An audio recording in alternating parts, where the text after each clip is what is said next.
अविनाश अण्णा खापे, राष्ट्रीय कार्यकारिणी सदस्य युवा सेनेचे, माझे दुसरे जिवलग मित्र बाळासाहेब किशवे साहेब, प्रदेशाध्यक्ष, खास माझ्यासाठी इथपर्यंत आलेत ते, त्यांच्यासाठी एकदा जोरदार टाळ्या वाजवा सगळेजण. व्यासपीठावर आमचे नेते पापा देशमुख साहेब, दुसरे नेते माणिक वापुरे काका, दत्ताभाऊ तिवारी, माझे जिवलग मित्र अमरजी देशमुख, माझे दुसरे मित्र अरुण डोलारे, जॅकी काजी, पंकज देशपांडे,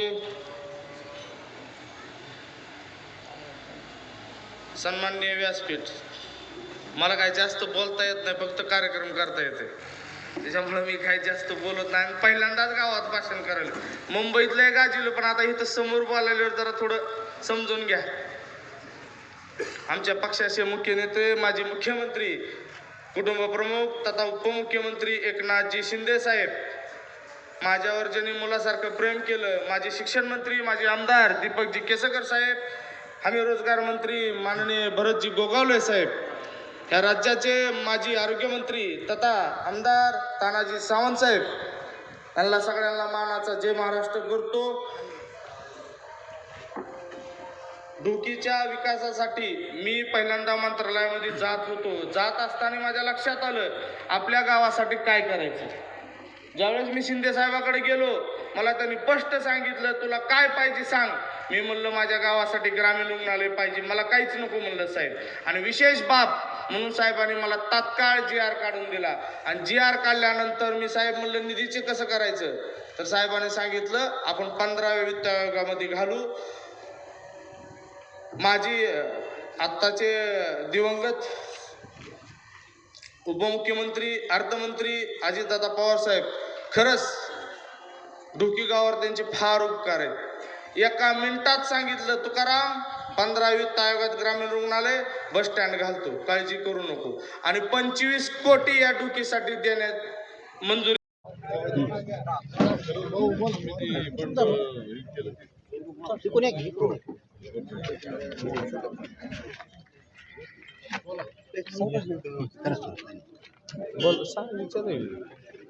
जिल्हा परिषद पंचायत समिती आपण शिवसेना गटातून धनुष्यबाणासाठी लढत आहात.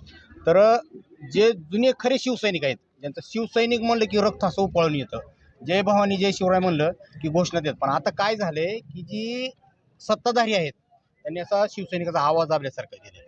त्या शिवसैनिकाचे काय आव्हान करणार? असं म्हणता येणार नाही त्याने आवाज दाबला असेल, कारण शिवसेना ही शिवसैनिकच आहे, त्याचा कुणीही आवाज अगर काही दाबू शकत नाही. माझं एकच आव्हान आहे की सगळ्या शिवसैनिकाला घाबरून जाऊ नका, आपल्या माग खूप मोठी शक्ती आहे. महाराष्ट्राचे मुख्यमंत्री एकनाथजी शिंदे साहेब यांची खूप मोठी ताकद आहे आपल्या मागे. असं काही नाही, कुणी घाबरू शकत नाही शिवसैनिकाला, आणि कुणीच आवाज दाबू शकत नाही शिवसेनेचा. तर आतापर्यंत पाहिलं 30-40 वर्ष झालं राज्य करते लोक, सत्ताधारी आहेत. वाकरवाडीच्या बस स्टँडचा बसचा विषय आपण मिटवला, परत सरकारी दवाखाना आपल्या माध्यमातूनच आला, आणि आता बस स्टँडचाही विषय, बसचा विषय झाला. तर तरुण वर्गांसाठी आपलं काय मागे काय आपण हे करा? माझे तरुण वर्गाला एकच आव्हान आहे, आपण ज्या गावात राहतो, ज्या मातीत जन्मलो, त्या मातीसाठी सेवा करणं ही सगळ्यात प्रथम आहे. आणि ती माझं कर्तव्य समजतो म्हणून ही केलेलं आहे. ही काय मी असं राजकारण किंवा ही नाही, माझ्या वडीलधारी माणसं मला सांगतात आपल्या गावात ही नाही आहे. आता तुमच्या वाकारवाडीतलाच विषय आहे. तुमच्या तिथल्या एका लेकरांनी मला सांगितलं की काका इथं बस नाही, ती माझ्याकडे फक्त कपडे बघून आला, पण मी त्याला शब्द दिलाय उद्या 9 वाजता बस चालू होईल, आणि ती 9 वाजता बस चालू केली, ही शिवसैनिक आहे. मी साक्षीदार नाही, मी होतो. हा, तुम्ही होता त्या टायमाला, स्वतः बघितलेलं आहे. आणि त्याच्यामुळं काय अडचण नाही. आणि गावातल्या कामाच्या बद्दल मला कुठलाही असा मावाजा अगर मोठापणा काहीच नाही. ही माझं काम आहे आणि हे माझं कर्तव्य मी करायचं समजतो. जसं आतापर्यंत निस्वार्थपणे जनसेवा केली, तसंच आता जनतेनं संधी द्यावी. मायबापाला मी विनंतीच करू शकतो की त्यांनी मला खरंच संधी द्यावी, आशीर्वाद द्यावे, आणि मला त्यांच्यावर ठाम विश्वास आहे की विकासालाच न्याय देणार. पहा, आपण ॲडव्होकेट तुकाराम शिंदे यांची प्रतिक्रिया ऐकली. आता त्यांची तुम्ही काय करा सेपरेट घ्या क्लिप व्हायरल झाली आपली.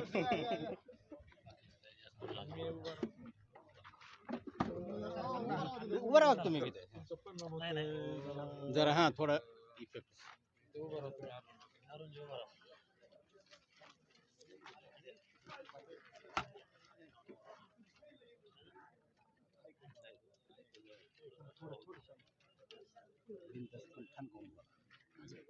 काय वन टू वन घेतात कसं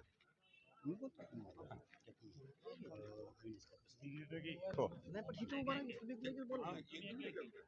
या इथेच या की इथे असू द्या या असू द्या बरोबर द्या अख्ख्या महाराष्ट्रभर जी एक क्लिप व्हायरल झाली ते अविनाशजी खापे आहेत आपल्या सोबत. तर काय सांगाल सर? सगळ्यात महत्त्वाची गोष्ट म्हणजे हा शिवसैनिक हा जिवंत असतो आणि शिवसैनिक म्हणजे हा शिवसैनिक असतो. शिव आणि सैनिक हा शिवाचा सैनिक आहे आणि हा हाडामासाचा कार्यकर्ता जिवंत कार्यकर्ता असतो. खऱ्या अर्थानं धाराशिव जिल्ह्यातली कळंब धाराशिव मतदारसंघातली शिवसेना संपवण्याचा जिल्ह्यातल्या भाजपच्या नेतृत्वाकडून डाव होता. तो हाणून पाडण्याचं काम आम्ही त्या माध्यमातून केलेले. मी संबंध महाराष्ट्रातल्या भाजपाला नाव ठेवत नाही किंवा भाजपवर कुठेही टीका करत असताना समोरून भाजपवर मी टीका केलेली नाही. तर ह्या जिल्ह्यामध्ये भाजपच्या नेतृत्वाकडून जी एक अधिकारशाही, जी जुलूमशाही सगळेच पक्ष मी चालवतो, महायुतीतल्या सगळ्याच पक्षांचे मीच फॉर्म वाटतो आणि फक्त विरोधकांचेच फॉर्म वाटायचे राहिले, अशा भूमिकेत ते गेले होते. मुळात काय झालं ह्या सगळ्या जिल्ह्याला माहीत आहे. महायुती त्यांनीच ठरवायची, कोणाला विचारात न घेता महायुती ठरवायची. ते त्यांनी काम केलंच. पण त्याच्यानंतर जो वादंग झाल्याच्या नंतर मध्यस्थी करण्यासाठी स्वतः आमचे पालकमंत्री महोदय इथं आले. पालकमंत्री महोदय इथं आल्याच्या नंतर काय झाली चर्चा की ह्या कळंब आणि धाराशिव ह्या 2 तालुक्यामध्ये 4 जिल्हा परिषद तुम्हाला देण्यात येतील, कोणाला शिवसेनेला. मग 4 जर जिल्हा परिषदेच्या जागा तुम्ही शिवसेनेला देणार असाल तर मग त्यापैकी फक्त एकच जागा आहे त्यांनी शिवसेनेच्या मूळ शिवसेनेच्या माणसाला शिवसेनेच्या चिन्हावर दिली आणि बाकी 3ही ठिकाणी काय केलं की त्यांनी भाजपचे उमेदवार शिवसेनेच्या चिन्हावर आणि बाणाच्या चिन्हावर उभा केले. आमचं एकच मत होतं, जर तुम्हाला आम्हाला जागा द्यायच्या नाहीत, माहितीच करायची नाही, एकनाथ शिंदे साहेबांच्या नावानं मतं मागू नका ना. आमचं काय स्पष्ट मत आहे, माहिती करायची नाही तर लोक बी तुमचेच घ्या, चिन्ह बी तुमचंच घ्या ना. आमचं चिन्ह पाहिजे तुम्हाला कायसाठी? म्हणजे तुम्हाला बाण हा फक्त महायुतीत आहे, एकनाथ शिंदे साहेबांच्या नावानं मतं खाण्यासाठी तुम्हाला बाण पाहिजे. हा आमचा खऱ्या अर्थानं रोख